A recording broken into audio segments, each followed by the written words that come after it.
तर शिवाजी महाराज हा जगाच्या इतिहासामधला एकमेव राजा आहे की जो फक्त सिंहासनावर बसला नाही तर तो लोकांच्या हृदयामध्ये बसला. फ्रेंच राज्यक्रांतीपासून ते बुद्धाचं चरित्र तुम्हाला माहित असेल की 1907 साली जे बुद्धाचं चरित्र दादासाहेब केळुसकरांनी बाबासाहेबांना दिलं आणि आपल्याला माहित आहे नंतर इतिहास घडला. शाहू महाराज एका जागेवर म्हटले की मी सामाजिक लोकशाहीसाठी माझं जे राज्य आहे ते सुद्धा त्यागण्यास तयार आहे. पण स्वराज्याची कल्पना आणणे म्हणजे आधुनिक भाषामध्ये ज्याला आपण म्हणतो जे आपल्या कॉन्स्टिट्यूशनमध्ये दिसतं सॉव्हेरेनिटी.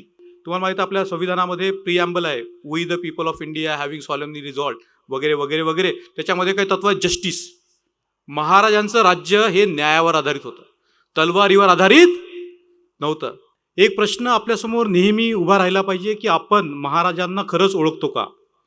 आपण महाराजांचं खूप नाव घेतो आणि महाराजांचं जे कार्य होतं ते इतकं विशाल होतं की अनेक वर्ष जरी आपण त्यांच्या कार्याचा अभ्यास केला तरी आपल्याला असं समजेल की म्हणजे जे आपलं जे हे आहे वेळ ते अपूर्ण राहील. तर शिवाजी महाराजांबद्दल खूप लोकांनी खूप लिहिलेलं आहे आणि एवढ्या मोठ्या माणसाला जर आपल्याला समजायचं असेल तर आपल्याला एक इव्होल्युशनरी थिंकिंग म्हणून आपल्याला त्यांना समजावं लागेल की शिवाजी महाराजांनी काय निर्माण केलं. तर आपल्याला माहित आहे की महात्मा ज्योतिबा फुल्यांनी शाहू महाराजांवर पहिलं असं एक खूप मोठा पोवाडा लिहिलेला आहे शिवाजींचा पोवाडा म्हणून.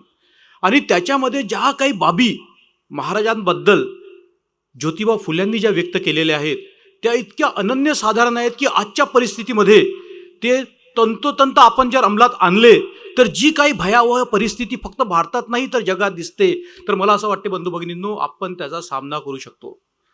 तर पहिली गोष्ट म्हणजे शिवाजी महाराजांनी फक्त सिंहासनावर बसले नाही तर शिवाजी महाराज हा जगाच्या इतिहासामधला एकमेव राजा आहे की जो फक्त सिंहासनावर बसला नाही तर तो लोकांच्या हृदयामध्ये बसला. तुम्ही कल्पना करा आजही जेव्हा आपण शिवाजी महाराजांचं नाव घेतो तेव्हा आपल्या हृदयामध्ये कंपन निर्माण होतात. आपण शिवाजी महाराजांना पाहिलं नाही, आपण शिवाजी महाराजांचं चरित्र आपल्याला माहीत नाही, पण फक्त महाराजांचं नाव घेतल्यावर आपल्या हृदयामध्ये असे कंपन निर्माण होतात, शरीर हालायला लागते. आता मी बोलतो महाराज शब्द व्यक्त करताना माझ्या शरीरामध्ये कंपन निर्माण होतात. का असं होते?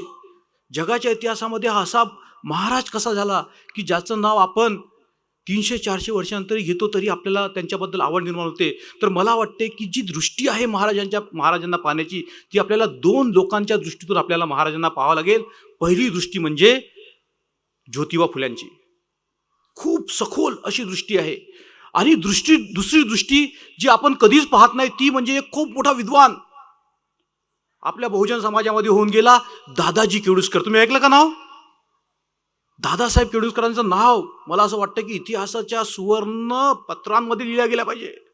आपल्या जीवनामध्ये 6000च्या वर म्हणजे पन्ने लिहिणारा माणूस, कितीतरी पुस्तका, फ्रेंच राज्यक्रांतीपासून ते बुद्धाचं चरित्र तुम्हाला माहित असेल की 1907 साली जे बुद्धाचं चरित्र दादासाहेब केळुसकरांनी बाबासाहेबांना दिलं आणि आपल्याला माहित आहे नंतर इतिहास घडला. त्याच वर्षी 1907 साली दादासाहेब केळुसकरांनी एक पहिला ग्रंथ लिहिला ज्योतिबा फुल्यांवर, आपल्या शिवाजी महाराजांवर. आणि तो इतका महत्त्वाचा ग्रंथ आहे बंधू आणि भगिनींनो की जे आपल्याला आतापर्यंत जे काही महाराजांबद्दल आपल्याला जे काही संभ्रम दिसतात, जे काही संभ्रम निर्माण करतात त्यांना समूळ दूर करणारा जर कोणता ग्रंथ असेल तर तो ग्रंथ जो आहे तो केळुसकर गुरुजींनी लिहिलेला आहे बंधू आणि भगिनींनो. आता विचार करा, पहिल्यांदा 1000 ओळींचा पोवाडा, त्यानंतर आपण बघितलं तर दादासाहेब केळुसकरांनी जे बाबासाहेबांचे पण गुरुवर्य होते आणि हे जे ग्रंथ आहे हा ग्रंथ लिहिण्यामध्ये त्यांना शाहू महाराजांनी मदत केली, सयाजीराव गायकवाडांनी मदत केली. म्हणजे जर आपण आपल्या समाजाचा जर इतिहास बघितला बंधू आणि भगिनींनो तर ह्या समाजाच्या चळवळीतून, ह्या समाजाच्या क्रांतीतून ह्या देशाला तारणारे पुढारी निर्माण झालेले आहेत. आपल्याला म्हणजे आपण जर शिवाजी महाराजांची वंशावळ बघितली आणि शाहू महाराजांकडे बघितलं तर शाहू महाराजांसारखा सुद्धा एक राजा जगात झाला नाही. शाहू महाराज एका जागेवर म्हटले की मी सामाजिक लोकशाहीसाठी माझं जे राज्य आहे ते सुद्धा त्यागण्यास तयार आहे. तुम्ही जगाच्या पाठीवर राजा ऐकला का की जो माणूस आपलं सर्व काही कुर्बान करायला तयार आहे. ह्या देशामध्ये सामाजिक लोकशाही आणण्यासाठी आणि बाबासाहेब एका जागेवर म्हटले की शाहू महाराजांची जयंती तुम्ही दिवाळीसारखी साजरी करा. मग आपण शिवाजी महाराजांची जयंती कशी साजरी केली पाहिजे? कशी केली पाहिजे सांगा? किती उत्साहाने आपण केली पाहिजे? कारण दादासाहेब केळुसकर म्हटले की शिवाजी फक्त एक योद्धा नव्हते, तर एक लोककल्याणकारी राजा होता. आता तुम्हाला सांगतो, आपण आपलं जे संविधान आहे ते रूल ऑफ लॉवर आधारित आहे. The law is supreme. म्हणजे जे हे असतं, माणूस सुप्रीम नाही, लॉ इज सुप्रीम. आता महाराजांकडे बघा, नो बॅकग्राऊंड. एक साधा म्हणजे आपलं जे म्हटलं आपण शहाजी महाराज वगैरे एवढे मोठे राजे नव्हते आणि त्यावेळेस परिस्थिती खूप भयंकर होती. पण स्वराज्याची कल्पना आणणे म्हणजे आधुनिक भाषामध्ये ज्याला आपण म्हणतो, जे आपल्या कॉन्स्टिट्यूशनमध्ये दिसतं, सॉव्हेरेनिटी, सार्वभौमता. स्वराज्य म्हणजे काय? तर स्वाभिमानावर आधारलेलं राज्य. आणि त्याची कल्पना इतकी सखोल आहे बंधू आणि भगिनींनो की मी तुम्हाला काय सांगू.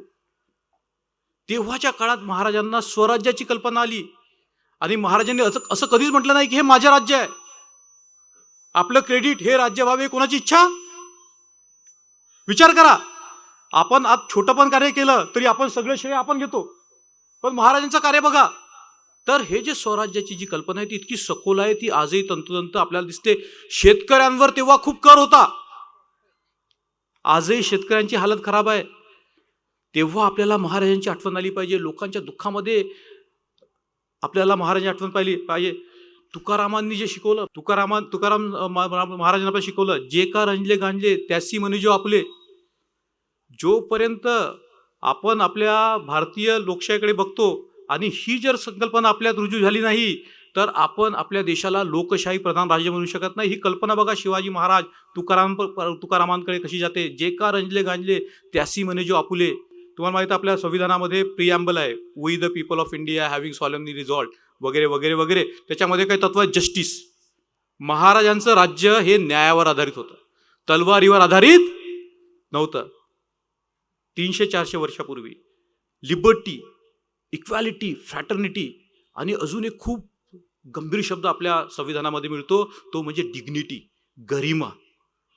म्हणजे मानवतेवर आपण आपल्या देशाला आपण धारण केलं पाहिजे. आजच्या परिस्थितीत आपण बघतो की महाराजांना खूप छोट्या चौकटीमध्ये बसवल्या जाते, एखाद धार्मिक चौकटीमध्ये. आपल्याला असं वाटतं महाराजांनी कुठेही कुठलीही मशीद पाडलेली नाही, महाराजांनी कधीही कोणत्या स्त्रियाचं देशांचा अपमान केलेला नाही. महाराजांनी प्रत्येक लोकांना मदत केलेली आहे.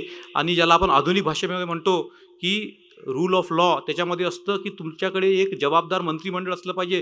त्यावेळेस महाराजांना सुचलं की प्रॉपर चेक्स अँड बॅलन्सची कल्पना गव्हर्नन्समध्ये असली पाहिजे. तर मला असं वाटतं की खूप सांगण्यासारखं आहे. आपल्याला जर इतिहास घडवायचा असेल तर आपल्याला इतिहास विसरता कामा नये. आणि इतिहासाचं विकृतीकरण आणि भीती ह्या दोन गोष्टीवर कुठलीही हुकुमशाही आधारित असते. तर खरे महाराज आपण कसे ओळखायचे हे आपल्या महापुरुषांनी खूप साऱ्या कसोट्या आपल्याला दिलेल्या आहेत, सुंदर पुस्तके लिहिलेली आहेत बंधू आणि भगिनींनो. आणि आपण आपले जे महापुरुष आहेत, ज्योतिबा फुले, दादाजी केळुसकर यांचं जर आपण चरित्र वाचलं, शाहू महाराजांच्या जीवनाकडे बघितलं आणि कशा प्रकारे हे जे उत्क्रांत होत गेले त्यांचे विचार, कारण महाराज फक्त व्यक्ती नाहीत, ते एक विचार आहेत. तर आजच्या घडीला आपण काय करू शकतो, कशा प्रकारे आपण लोकांना न्याय देऊ शकतो, कशा प्रकारे आपण समाजाला एकजूट करून जात विसरून कशा प्रकारे आपण महाराजांना जे स्वराज्य पाहिजे होतं. मला असं वाटतं की जर भारताला विश्वगुरू बनायचं असेल तर तो एकमेव मार्ग जातो शिवाजी महाराजांच्या जीवनाकडून. बंधू भगिनींनो, एवढे बोलून मी तुम्हाला पुनश्च शुभेच्छा देतो. आणि आपण हे लक्षात ठेवलं पाहिजे की शाहू महाराजांची जयंती जर एका दिवाळीप्रमाणे आपल्याला साजरी करायची असेल तर त्यांचे वंशज शिवाजी महाराज यांची जयंती आपण कशी साजरी केली पाहिजे हा विचार करून मी ते थांबतो. जय भीम, जय शिवराय, जय ज्योतिबा, जय संविधान, जय मानवता आणि शेवटी सगळ्यात वरची आपली आई जय जिजाऊ.